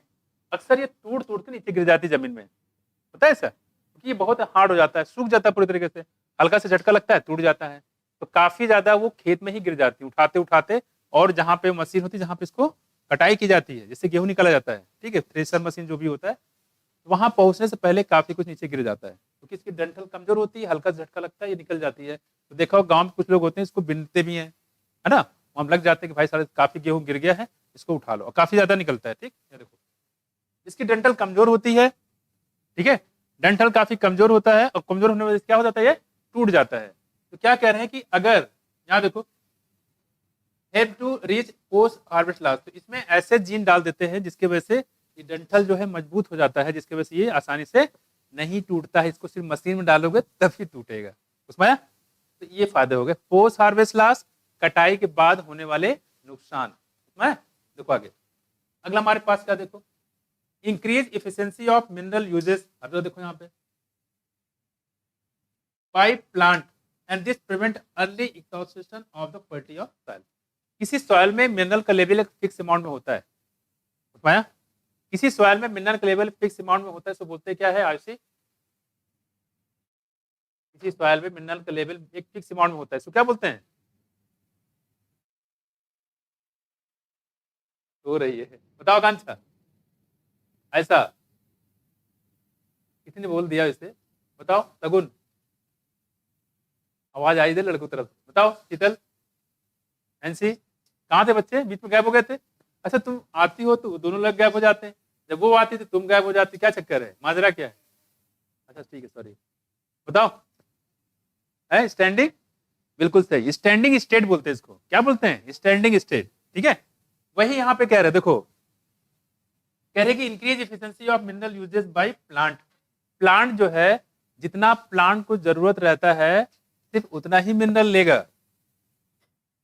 जितना प्लांट को जरूरत रहेगा सॉइल, क्योंकि सॉइल में क्या है, जो मिनरल्स है उसका अमाउंट क्या है, फिक्स है, ठीक है। लेकिन अगर प्लांट जो है बहुत तेजी से खींचना शुरू कर देगा तो कुछ दिन के बाद एक ही फसल ले पाओगे, अगली फसल के लिए उसमें मिनरल ही नहीं रहेगा, तो फसल का प्रोडक्शन होगा नहीं होगा, एक ही बार के बाद खेत जो है बंजर हो जाएगी। इसलिए जो ये प्लांट होते हैं इनको, ये मिनरल को उतना ही लेते हैं जितना इनको जरूरत होता है, बिल्कुल वैसे जैसे कि शेर जंगल में हिरन का उतना ही शिकार करता है जितना कि वो खा सके। अगर सोचो अगर एक दिन निकला उसका यही टारगेट, उसका टारगेट कभी हिरन को मारना नहीं होता है, उसका टारगेट हिरन को मार के खाना होता है। भाई एक हिरन है, सॉरी शेर, वो कितना खा पाएगा? मान लो एक हिरन को खा लेगा, उसका उसका पेट भर जाएगा, उसके अलावा दूसरे हिरन को वो जब शिकार तभी करता है जब उसको भूख लगती है, पेट भर गया शिकार नहीं करता। लेकिन मान लो एक दिन निकले और सारे हिरन को मार दे, तो क्या वो जिंदा रहेगा? शेर भूख के मारे मर जाएगा। ऐसा नहीं कि उसके बाद दूसरे दिन चले हम तो वेजिटेरियन हो गए हैं, आज से मूली सब्जी खाएंगे हम, ठीक, ऐसा होगा क्या? शेर ने रिजाइन दे दिया कि भाई आज नॉनवेज बंद, जीवों की हत्या बंद, आज से हम प्योर वेजिटेरियन हो जाएंगे, क्यों आकांक्षा? और फिर वो साग सब्जी खाने लगेगा, ऐसा करेगा? नहीं करेगा, शेर मर जाएगा लेकिन घास नहीं खाएगा। डायलॉग सुना ही होगा। देखो अब देखो यहाँ पे क्या है, मतलब ये कहने का, ये जो प्लांट होते हैं, नॉर्मल प्लांट क्या करते हैं, अगर मिनरल्स देखते तुरंत जाके उसको एब्जॉर्ब कर लेते, तुरंत टूट पड़ते हैं उस पर। लेकिन ये क्या करते हैं, जितना इनको जरूरत होगी सिर्फ उतना ही यूज करेंगे। इससे क्या फायदा है? इससे फायदा ये है कि मिनरल्स जो है वो खेतों में मेंटेन रहता है। देखो by plant this prevent early exhaustion of fertility of soil, इससे कि सॉइल की फर्टिलिटी जो है जल्दी से खत्म नहीं होती है। अगर इसको नहीं पढ़ो तो इसका उल्टा मीनिंग निकलेगा, इधर से खींच भी रहा है, ऊपर स्टेबिलिटी मेंटेन हो रही है, इसलिए इसको ध्यान समझिए इस चीज को, ठीक है। आप क्या कह रहे, देखो यहाँ पे पांचवा, कितने फायदे हो गए। अगला देखो पांचवा, enhancement nutritional value of the food, और खास खास जो आप अभी तक क्या कर रहे थे, फर्टिलाइजर यूज करके खेतों में जो गेहूं वगैरह था उसमें देखा जाए तो जहर रहता था, उससे नुकसान ही होता था। अब कह रहे हैं कि जो ये फूड है इसमें नुकसान तो नहीं है, इसका और फायदा मिल जाए क्या। जैसे आप देखो फूड में प्रोडक्शन आपने क्वालिटी बढ़ा दी, जैसे कि गोल्डन राइस, मार्क कर लो, ये कई बार पूछा गया है। Golden rice, golden rice vitamin A, चावल बनाई गई है जिसमें विटामिन ए रिच होता है। नॉर्मल तौर पे जो आपका राइस होता है उसमें विटामिन ए नहीं पाया जाता, हाँ बी पाया जाता है, B1 थियामिन वगैरह रहता है, लेकिन ए विटामिन नहीं पाया जाता है। अब क्या कर दिया गया, इसको जेनेटिक मॉडिफाइड करके अब जो चावल आने लगे हैं उसमें विटामिन ए कंटेंट भी आने लगा, तो समझा। तो इससे क्या होगा कि कोई मान लो जो भी खाएगा चावल, अब चावल गेहूं रोटी, अगर इंडिया की बात करें खासकर नॉर्थ इंडिया में, यहाँ ज्यादातर खाना क्या है, रोटी कॉमन ही कॉमन है, चाहे अमीर हो चाहे गरीब, रोटी तो बनता ही है। चावल कॉमन ही कॉमन है, चाहे अमीर गरीब चावल, हाँ क्वालिटी लोग बदल जाते हैं लेकिन चावल हर कोई खाता है। दूसरा हमारे पास क्या है, दाल, ठीक है। तो दाल भी, ये तीन चीजें तो बेसिक फूड है। उसी की बात कर रहे हैं कि जब ये पता है कि बेसिक फूड सबके उसमें आता है तो उसी में कुछ ना कुछ क्वालिटी बढ़ा दे ताकि ये क्वालिटी सबको मिले। याद देखो, तो गोल्डन राइस हो गया और विटामिन ए हो गया इन दिस राइस। पूछा गया इसमें जो क्वेश्चन आता है कि भाई एक पर्सन है और उसको नाइट ब्लाइंडनेस हो गया है, तो उसको क्या खिलाओगे, गोल्डन राइस की बिरयानी खिला दो। नहीं, गोल्डन राइस की बिरयानी है कि नहीं, सोने के कटोरे में भीख मांगो। यहाँ देखो, बात नहीं करो, हो गया, अरे बच्चे हो गया, इसमें कोई चीज जो समझ में आई हो, आ गया, कोई दिक्कत तो नहीं। ध्यान, ये सारे फायदे किसके हैं, किसके फायदे हैं, जेनेटिकली मॉडिफाइड ऑर्गेनिज्म के फायदा है कि नहीं है। इससे किसको फायदा है, किसान को है कि पब्लिक को है, दोनों को है। किसान को पैसा नहीं लगेगा, पब्लिक को हेल्दी डाइट मिलेगी। मैं ध्यान रखिएगा।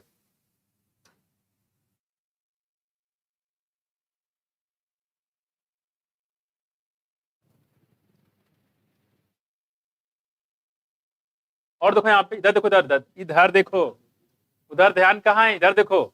इन addition to this uses GM has been used to create tailor made plan to supply alternative resource to industries. What is the tailor made, just like to sewing the कपड़ा,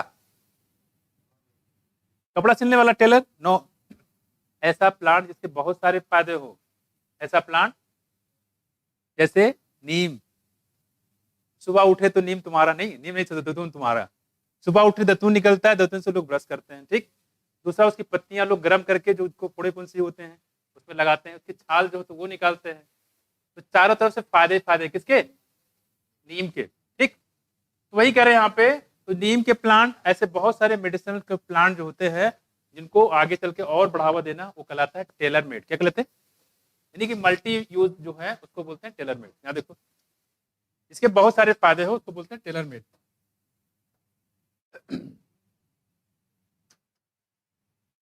यहाँ देखो, Taylor made मतलब बहुउपयोगी बोल सकते हैं हिंदी में, बहुउपयोगी। यहाँ देखो, in addition to this uses GM has been used create tailor made, मतलब एक ही प्लांट हो उससे ज्यादा सारी खूबियां आ जाए। मान लो ऐसा कोई आ जाए, नीम की पत्ती सब्जी बनाना शुरू कर दे, कैसा रहेगा, है कि नहीं, ऐसा बनाए तो दवा भी काम करे, सब्जी भी बनाओ, और उसकी लकड़ी दतून ले जाओ, उसकी भी सब्जी काट के बना लो, नहीं उसका जूस निकालना शुरू कर दो। यहाँ देखो, अब कह रहे कि plan to supply alternative resource to industries in the form of starch, capsule, tablet, ये सब बनाई जाती है, इसमें स्टार्च का यूज होता है। मैं कुछ साथ साथ फ्यूल्स यानी लकड़ियां और फार्मास्यूटिकल, नीम का जैसे देख लो, इससे दवा भी बनती है, एजिरेस्टिका इंडिका, पता, जैसे केमिकल होता है उसको बोलते हैं एजीरेस्टिन, क्या बोलते हैं, एजीरेस्टिन। यहाँ देखो, तो ये केमिकल से बनाया जाता है, खासकर जो फोड़े पिंस हो जाते हैं उसके लिए। साथ साथ में जो होते हैं कौन वर्म्स होते हैं, जैसे एस्केलमेंथिस के मेंबर होते हैं पास में, इस सिनोपोडियम यूज किया जाता है, अर्बंडा जो, लेकिन साथ साथ नीम का ऑयल भी यूज किया जाता है। देखो, फार्मास्यूटिकल ये मेडिसिन में फ्यूल यानी कि लकड़ी बनता है, उससे जलाने के लिए यूज कर लिया, साथ साथ में स्टार्च, इससे टेबलेट और कैप्सूल भी उसकी कोटिंग करने के लिए इसका यूज करते हैं। खैर, तो ऐसे प्लांट जिससे कई सारे फायदे हो उसको बोलते हैं टेलर मेड। क्या बोलेंगे, कह रहे कि some of the application of biotechnology in agriculture that you will study in detail are the production of pest resistant plant, एक फायदा क्या है, पेस्ट रेजिस्टेंट प्लांट को बनाना। देखो जैसे कि बीटी है ना, बीटी कॉटन, ये क्या है, पेस्ट रेजिस्टेंट प्लांट है BT cotton, which would decrease the amount of pesticide use. इससे फायदा क्या है, हम लोग पेस्टिसाइड का यूज करना बंद कर देंगे। जब उसमें कीड़े लगेंगे नहीं तो हम पेस्टिसाइड क्यों यूज करेंगे, क्योंकि किसान पागल है कि पैसे खर्च करके पेस्टिसाइड लेके आएगा उसमें आया और दिन भर छिड़केगा नहीं। तो ये कह रहे हैं कि पेस्टिसाइड का यूज इससे कम हो जाता है। BT toxin is produce by A bacteria, mark करो, बैसिलस thuringiensis। ये भी कई बहुत इंपॉर्टेंट है, बीटी शॉर्ट बोलते हैं। ये भी बहुत कॉमन क्वेश्चन है, यहाँ से क्वेश्चन आपका स्टार्ट हो रहा है। ठीक है, देखो अभी तो कहानी बता रहे थे आप, देखो यहाँ पे है आपका जो गोल्डन राइस, ध्यान रखिएगा इंपॉर्टेंट है ये। गोल्डन राइस बहुत कॉमन है, विटामिन ए काफी ज्यादा है। ठीक है, ऐसे फ्लेवर सेवर भी होता है, वो आपके सिलेबस में नहीं है लेकिन बता दो उसके बारे में। टमाटर की वैरायटी है। पहले होता क्या था, पहले टमाटर जो होते थे काफी रेड होते थे, आपने देखा भी काफी बदलाव हुआ होगा, जो लोग गांव के जानते होंगे। गांव में टमाटर होते थे खासकर मई जून के महीने में बिल्कुल रेड हो जाते थे, और रेड होने के बाद वो मुश्किल से 1 या 2 दिन रुकते थे, उसके बाद आप जहां पे रखोगे वहीं पे वो दब जाएंगे, खत्म हो जाएंगे, गल जाएंगे पूरा। तो होता क्या था, मान लो यहाँ पे यूपी से भरा टमाटर और महाराष्ट्र भेजना है, महाराष्ट्र पहुंचने में 5 दिन लग गए। यहाँ बेचते थे टमाटर, वहां बनता था चाशनी, माया वहां निकलते थे चाशनी पूरा, उसका वो निकलता था, चाशनी बोलते, क्या बोलते उसको, सॉस है ना, सॉस है ना। यहाँ से भरते थे, जब वहां खोलते थे ट्रक को तो सॉस निकलता था। ठीक है, तो इससे दिक्कत क्या होती थी, किसानों को दिक्कत होती थी कि भाई साहब हमने भेजा टमाटर, पहुंचा क्या वहां पे, सॉस है ना तो ये दिक्कत होती थी। क्या देखो आप कह रहे हैं यहाँ पे, अब उसमें बीटी जीन, सॉरी उसमें अलग से जेनेटिकली मॉडिफाइड कर दिया गया फ्लेवर सेवर को, जिसकी वजह से जो टमाटर होता है उसकी लाइफ बढ़ गई, कैल्शियम पिक्टेट को मजबूत कर दिया गया। अब टमाटर को आप 1 महीने तक रखे रहो वो खराब नहीं होता। ठीक, देखो इसी बोलते हैं फ्लेवर सेवर। याद देखो, BT toxin gene has been clone from the bacteria, इसको बैक्टीरिया से निकाला गया है, and been express in plant to provide resistant to insect without the need for insecticide. तो बीटी टॉक्सिन जो ये केमिकल है, ये बीटी जीन जो होता है, अब चूंकि ये बैक्टीरिया है बैसिलस thuringiensis, तो इसके अंदर बीटी टॉक्सिन केमिकल बनाने वाले क्या होंगे, बीटी जीन होगा। तो उस जीन को हमने डाल दिया किसमें, प्लांट में। तो प्लांट में डालने की वजह से क्या होगा कि वो जो प्लांट जब होगा तो उसके अंदर क्या बनेगा, जीन है यानी डीएनए है, डीएनए क्या होगा, ट्रांसक्रिप्शन, फिर क्या होगा ट्रांसलेशन, और ट्रांसलेशन से क्या बनेगा, प्रोटीन यानी बीटी टॉक्सिन बनेगा। और ये टॉक्सिन क्या करेगा, कोई एक पेस्ट आएगा और जैसे ही खाने की कोशिश करेगा खाएगा, लेकिन दोबारा फिर खाने लायक नहीं बचेगा, मर जाएगा, और गलती जिंदा रहेगा तो आगे जाके अपने मोहल्ले में बताएगा मत खाना उसको, हम खाए देखो आधे मर गए हम, ऐसे बोलेगा। दूसरे कीड़े उसके पास आएंगे तो वो नहीं खाएंगे, समझ आया, इस तरीके से उससे बच जाता है। खैर ये तो होता, देखो in effect create a biopesticide, क्या बोलते हैं हम लोग, बायोपेस्टिसाइड। एग्जाम्पल क्या देखो, BT cotton, BT corn, rice, tomato और पोटैटो, साथ साथ में सोयाबीन, ये सब बीटी की वैरायटी है, बेटी के नहीं बीटी की। ठीक है, यहाँ देखो सोयाबीन। अब हम लोग बात करते हैं बीटी पे। बीटी वर्ड कहां से है पता है ना, बैसिलस thuringiensis। ऐसे मैंने एक बैक्टीरिया बताया आपको, याद करिए, जहां से निकला था टैग पॉलीमरेज, याद है कौन सा, हाँ थर्मस एक्वेटिकस से। देखो यहाँ पे ये टॉपिक बच्चे जो खासकर इंपॉर्टेंट है, ध्यान देना, ये पूरा पेज इंपॉर्टेंट है, यहां से आता है क्वेश्चन। देखो क्या है, कह रही BT cotton some strain of bacillus thuringiensis produce protein. ध्यान रखिएगा, बैसिलस thuringiensis के सारे बैक्टीरिया जो है ये टॉक्सिन रिलीज नहीं करते हैं, कुछ ऐसे होते हैं जो रिलीज करते हैं। यहाँ देखो protein that kill certain insect, जो सर्टेन इंसेक्ट को मार देता है, जैसे कि लेप्डोप्टेरेंस। ठीक है, लेप्डोप्टेरेंस क्या है, ये ऑर्डर है, क्या है, ये है ऑर्डर। पॉलीमोनियल्स क्या था, इसका ऑर्डर, किसका ऑर्डर, कर्मोलेसी और सोलेलेसी का। यहाँ देखो, यहाँ देखो लेप्डोप्टेरेंस, टोबैको बडवर्म और आर्मी वर्म, क्या, टोबैको बडवर्म और आर्मी वर्म। ठीक है, देखो पहला ऑर्डर क्या बताया, देखो लेप्डोप्टेरेंस, दूसरा क्या है देखो सिलोप्टेरेंस, कौन सा, सिलोप्टेरेंस। ये सब ऑर्डर है बच्चे, क्या है, किसके ऑर्डर है, इंसेक्ट के, किसके, इंसेक्ट के। जैसे डिप्टेरा था, किसका ऑर्डर था, हाउस फ्लाई, मस्का। यहाँ देखो मत लगाना, देखो सिलोप्टेरा में क्या है, देखो बीटल्स एंड डिप्टेरेंस, याद करिए डिप्टेरेंस, सॉरी ये जो सिलेप्टेरम था इसमें क्या था, बीटल्स, बीटल मतलब गुबरेला, क्या गुबरेला। तीसरा जो बच्चे है वो क्या है, डिप्टेरा। डिप्टेरम कौन आते हैं, फ्लाइस और मॉस्किटो। फ्लाइस मतलब मक्खी, कौन सी, घरेलू मक्खी। मतलब ये क्या है, जितने भी ऑर्डर बताए पहले तो ध्यान रखना ये इंसेक्ट का ऑर्डर है, किसका, और इंसेक्ट किस में आता है, आर्थ्रोपोडा, पहली चीज। दूसरी चीज याद रखना है कौन से ऑर्डर में कौन सा आगजम पाया जाता है, ये भी जरूरी याद करना है, ठीक। जैसे देखो, जैसे हम बात करें यहाँ देखो लेप्डोप्टेरेंस लिखा हुआ है, क्या है लेप्डोप्टेरेंस, ठीक है, टोबैको बर्डवर्म और आर्मी वर्म, ठीक है। तो इसको आप जो है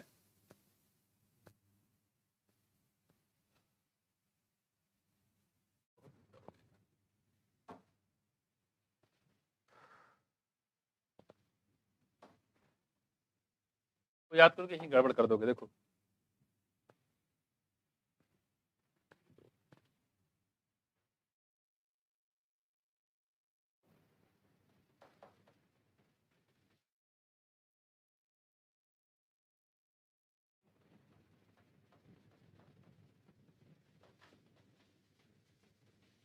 लेप्डोप्टेरेंस, तो लेप्डोप्टेरेंस में क्या क्या बच्चे, देखो देखो क्या है, टोबैको बर्डवर्म और आर्मी वर्म। ये वास्तव में है क्या, टोबैको बर्डवर्म,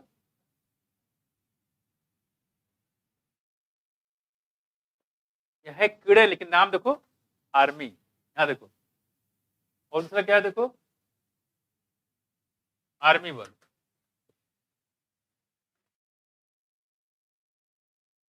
देखो, हाँ बच्चे क्या बोल रहे हो, क्या बोल रहे हो, देखो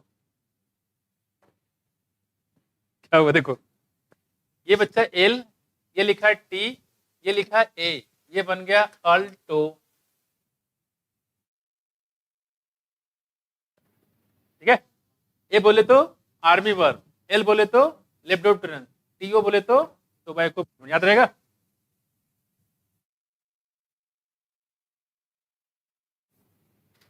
ठीक है, दूसरा हमारे पास सिलेप्टेरेंस, क्या है सिलेप्टेरेंस, जिनकी ध्यान रखिएगा है क्या, ये ऑर्डर है।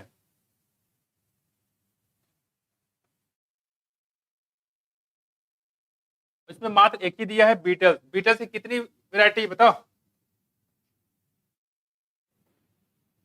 बोलो कितनी है, सब भूल गए, सब भूल गए है, गुबरेले की कितनी वैरायटी है, 1,20,000, बहुत सही, इन्वेंटिव रेट थे ये है, 20,000, ये 3 लाख है, क्या बच्चे,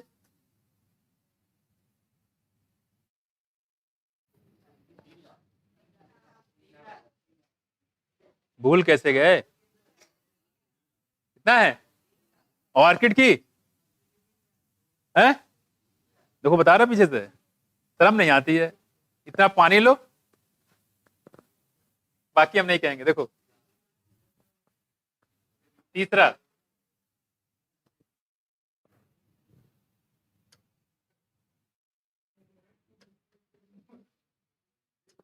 डर और डिप्टेरेंस,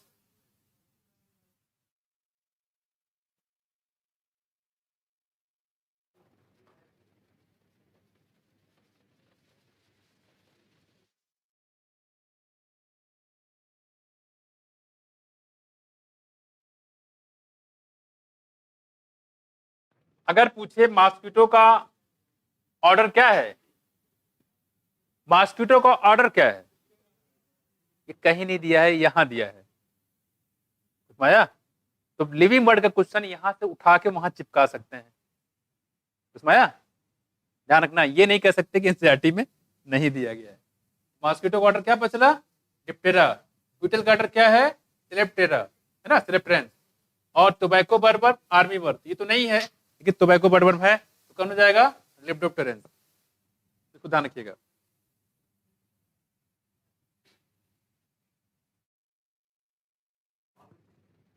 बस हो गया। ये देखो इधर, टिपरे तो आपको पता ही हाउस प्लाई है, इसमें क्या बनाना है नहीं, ठीक है। तो अल्टो याद रखिएगा, और सिलोप्टेरेंस और बीटल्स में बीसी याद रखिएगा। बी बोले तो बीटल और सी बोले तो सिलोप्टेरेन, ऐसे याद करिएगा, ठीक है। बिफोर क्राइस्ट है ना, एडी और बीसी एनोडोमनी याद करिए, वैसे बताया था।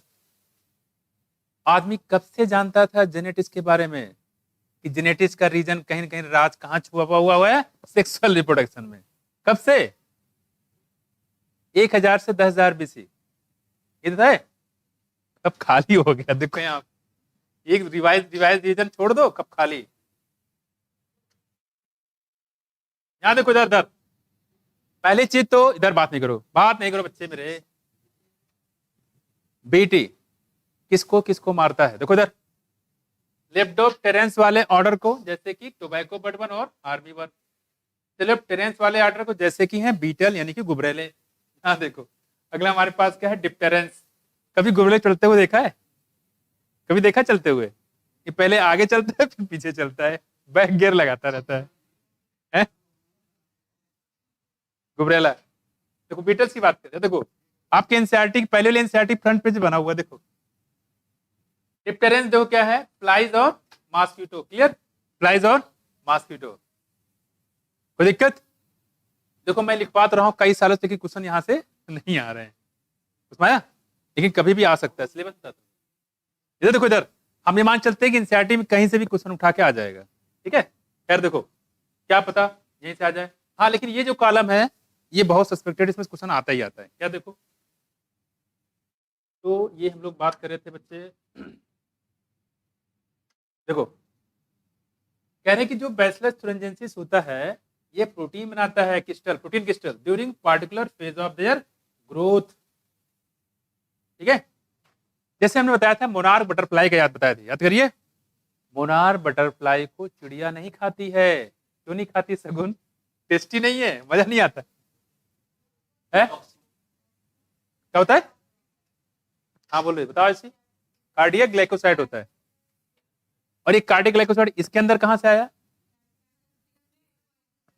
जैसे कि कैलोट्रोपिस उसको खाती थी, वो जहर उसके अंदर भर गया है, और जो चिड़िया उसको खाती थी एक बार खाएगी तो सबको बता रही यार बहुत टेस्ट खराब है, मत खाना उसको। यहाँ देखो कुछ चिड़िया इसको नहीं खाती। यहाँ देखो, this crystal content toxic insecticidal protein.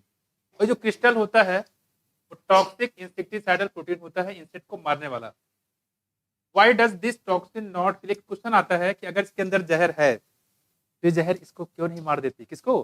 Bacillus थुरिनजेंसिस को, क्योंकि वो होता है इनएक्टिव फॉर्म में। कैसा? इनएक्टिव फॉर्म में। Why does this toxin not kill the bacillus? Actually BT toxin protein exist as a inactive protoxin. किस फॉर्म में होता है ये? इनएक्टिव प्रोटॉक्सिन फॉर्म में होता है।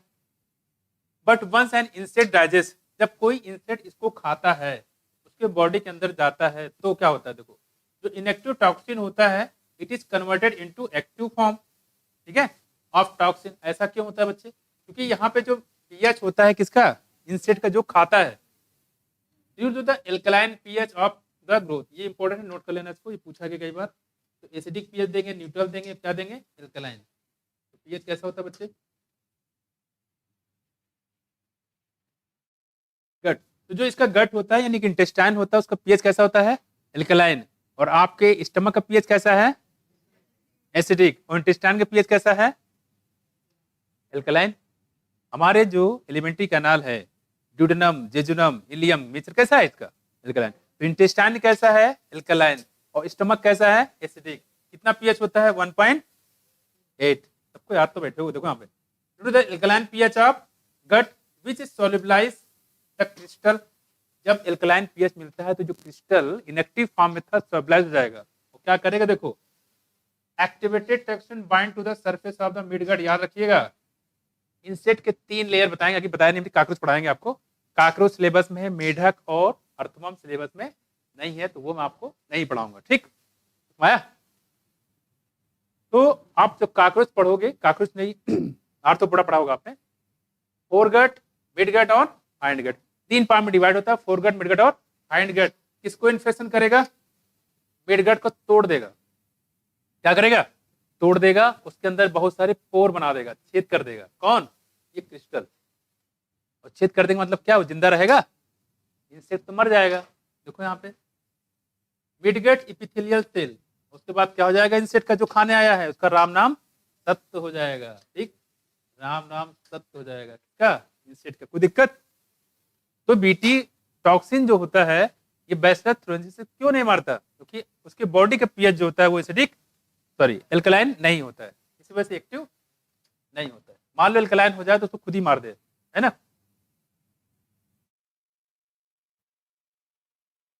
क्रिएट पोर, छेद कर देगा बीच बीच में, अंदर अंदर, ठीक है, जिसकी वजह से फट जाएगा। Causes cell swelling and lysis, lysis मतलब फट जाएगा। Eventually causes death of the insect, जो इंसेक्ट खाएगा वो दोबारा खाने लायक नहीं बचेगा।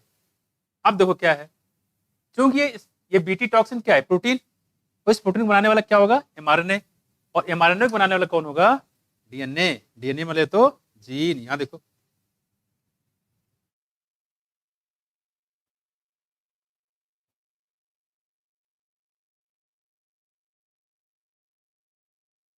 ये देखो, इधर देखो, इधर कह रहे specific BT toxin gene were isolated from bacillus thuringiensis। कहां से? Bacillus thuringiensis and incorporated into the several crop plant. कई सारे प्लांट में इसको डाल दिया गया। ये प्रॉपर्टी देखी गई भाई तो काफी अच्छा है, तो क्यों ना किसी प्लांट के अंदर हम डाल दें। देखो वही किया भी गया। देखो सच है कॉटन, जैसे कॉटन डाला गया है कि the choice of gene depend upon the crop. फिर कौन सा जीन कहां पे डालेंगे वो डिपेंड करता है कि फसल कौन सी है। एंड द टारगेटेड पेस्ट, ये इंपॉर्टेंट लाइन है, मार्क कर लो। फिर कौन सा जीन डालोगे डिपेंड करता है कि फसल कौन सी है और उस फसल को नुकसान करने वाले कीड़े कौन से हैं। उसमें आया? क्यों ऐसा है? क्योंकि ये टॉक्सिन क्या है? प्रोटीन है। टॉक्सिन क्या है? प्रोटीन। प्रोटीन मतलब एंजाइम, और एंजाइम क्या होते हैं? स्पेसिफिक होते हैं। एक ही एंजाइम से सारा काम आप नहीं करा सकते। समझ आया? तो पार्टिकुलर सबस्ट्रेट के लिए पार्टिकुलर एंजाइम होता है। इसी वजह से बताया गया है कि आपको ये डिसाइड करना पड़ेगा कि जो चॉइस ऑफ जीन किस बार डिपेंड करती है कि फसल कौन सी है, किस फसल के लिए बनाना है, और इसका टारगेट पेस्ट कौन सा है। ये ध्यान रखिएगा, आ सकता है आपसे। देखो दूसरी बात देखो क्या है, as most BT toxin are insect group. ज्यादातर जो बीटी टॉक्सिन होते हैं वो इंसेक्ट ग्रुप स्पेसिफिक होता है। इंसेक्ट ग्रुप स्पेसिफिक होता है, ठीक है। The toxin is coded by A gene, एक जीन से कोड किया जाता है, इसका नाम क्या है? क्राइजीन। क्या नाम है?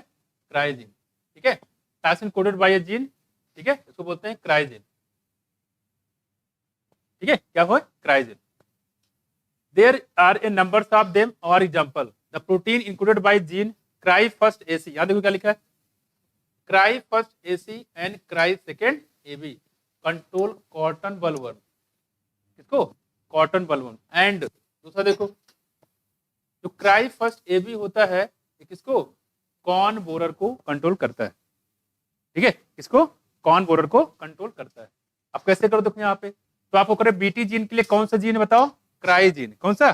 क्राइजीन, पहले तो याद रखना। दूसरी बात देखो, जैसे मान लो यहां पे ए बी हो गया, ठीक है, और दूसरा क्या है? दूसरा ये फर्स्ट ए बी है और ये सेकेंड ए बी है और फर्स्ट ए सी है। ये देखो, यहां देखो ए बी ए सी, देखो ये क्राई फर्स्ट ए बी है। किसके लिए? देखो ये किसके लिए? Corn borer. क्या ये पूछा जाता है? देखो कौन सा किसके लिए है? तो क्राई फर्स्ट ए बी किसके लिए? कॉर्न बोरर के लिए। बाकी जो दो बच्चा किसके लिए? कॉटन बोरर के लिए।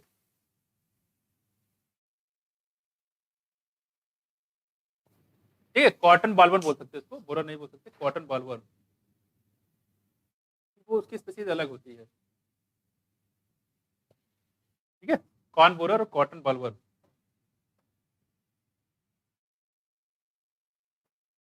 ये इंपॉर्टेंट है, ये इंपॉर्टेंट है। कॉर्न बोरर के लिए एक ही है, कॉर्न बोरर के लिए एक ही है। क्या? Cry first A B. इसके लिए आप एक याद रखो, कौन सा? कॉर्न बोरर वाला। कॉर्न मतलब बोले तो पॉपकॉर्न मतलब मक्का। मैं कुछ तो उसके लिए मात्र एक ही है, कौन सा? A B, cry first A B. इसके अलावा कोई भी मिले कौन में आ जाएगा? कॉटन बोल में। ये पूरा याद होना चाहिए, ऐसे पूछा जाता है कि ये किसके लिए है। ठीक है, तो क्राई फर्स्ट ए बी सिर्फ कॉर्न बोलर के लिए, बाकी जो बचे वो कॉटन बोलर। तो एक याद रखो, बाकी डाल दो किसमें? कॉटन में। ठीक है, यहाँ देखो ये दिखाएगा, देखो ये है हमारा, इसमें देखो इसने जो है कॉटन बॉलवर ने इसमें देखो क्या डाल दिया, इसको होल्ड कर दिया है। यहाँ देखो लिखा है कॉटन बॉल, कहने के डिस्ट्रॉय बॉलवर्म। इसने जो है बॉलवर्म के द्वारा इसको डिस्ट्रॉय कर दिया गया, इसमें छेद कर दिया गया। देखो, और ये खाता है ना, तो इधर से खाएगा उधर से निकलेगा, उधर से खाएगा इधर से निकलेगा। इसके अंदर जो कॉटन होगा, कॉटन क्या हो जाएगा? बेकार हो जाएगा, उसकी लुगदी निकलेगी, रेशद बना नहीं पाओगे। दूसरा देखो क्या है, ये फुली मैच्योर कॉटन बॉलवर्म। ये फुली मैच्योर कॉटन बॉलवर्म, ये है कॉटन। गद्दे बनाइए चाहे तकिया। ठीक, ये अच्छा सुंदर लग रहा है, इसमें इन्फेक्शन नहीं है। उसमें आया? तो इस तरीके से करेंगे तो इस तरह से ये बनेगा। अब देखो ये इम्प्रूव होने के बाद बताया गया है, इसमें कोई दिक्कत? तो बीटी जीन को कोड करने वाला जीन कौन सा बताया? Cry gene. Cry first AB किसके लिए है? कॉर्न बोरर को मारता है। क्राई सेकेंड एबी कॉटन को। क्राई फर्स्ट एसी अभी तो याद है, 2-3 बात पूछेंगे, देखो साफ हो जाएगा।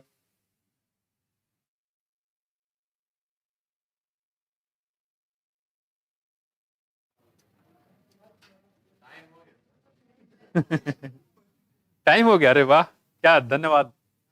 ठीक है, ये सुनो इधर, एक ये वाला टॉपिक, इसके बाद वाला टॉपिक, ये इंपॉर्टेंट है, इससे क्वेश्चन आए थे इस बार। ठीक है, चलो बस यहीं तक करते हैं, बाकी नेक्स्ट करा देंगे। काफी मतलब उसमें बैठे हुए थे। सर छोड़ नहीं रहे हैं, और लास्ट में बताना ही पड़ा, सर टाइम हो गया है। ठीक है बच्चे, रेशम करा देंगे उसको।